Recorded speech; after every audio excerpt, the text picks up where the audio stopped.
Luciano Mascalzone avait été toute sa vie ce que les gens de la région appelaient en crachant par terre un bandit. Il vivait de rapines, de vols de bétail, de détroussage de voyageurs. Peut-être même avait-il tué quelques pauvres âmes sur les routes du Gargano, mais cela n'était pas certain. On racontait tant d'histoires invérifiables. Une seule chose était sûre. Il avait embrassé la mauvaise vie. Il fallait se tenir à l'écart de cet homme-là.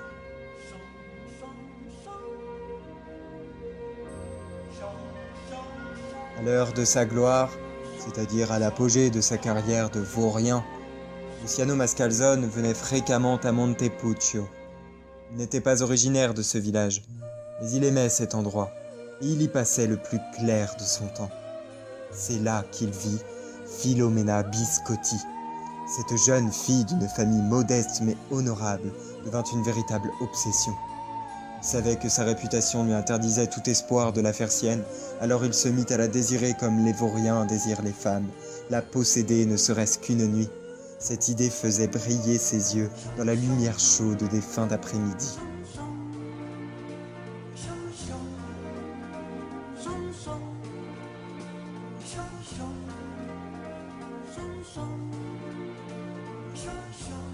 Mais le sort lui interdit ce plaisir brutal.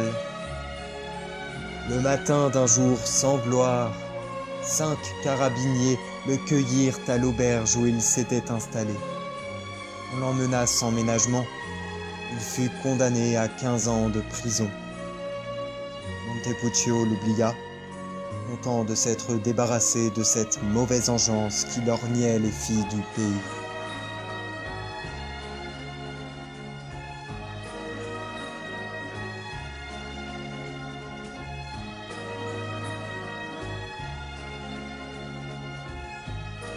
En prison, Luciano Mascalzone eut tout le temps de repenser à sa vie. Il s'était livré à de petits larcins sans envergure. Qu'avait-il fait? Rien. Qu'avait-il vécu qui puisse lui tenir lieu de souvenirs dans sa geôle? Rien. Une vie s'était écoulée, nulle et sans enjeu.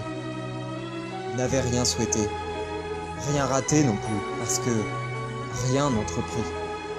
Petit à petit, dans cette vaste étendue d'ennui qu'avait été son existence, son désir pour Filomena Biscotti lui parut être le seul îlot qui sauvait le reste.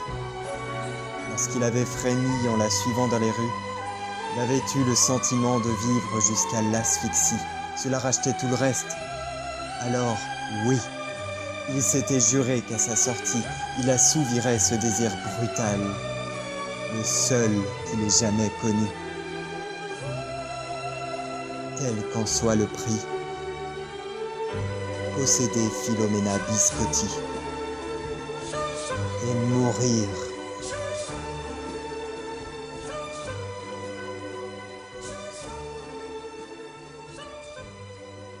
Le reste, tout le reste, ne comptait pour rien.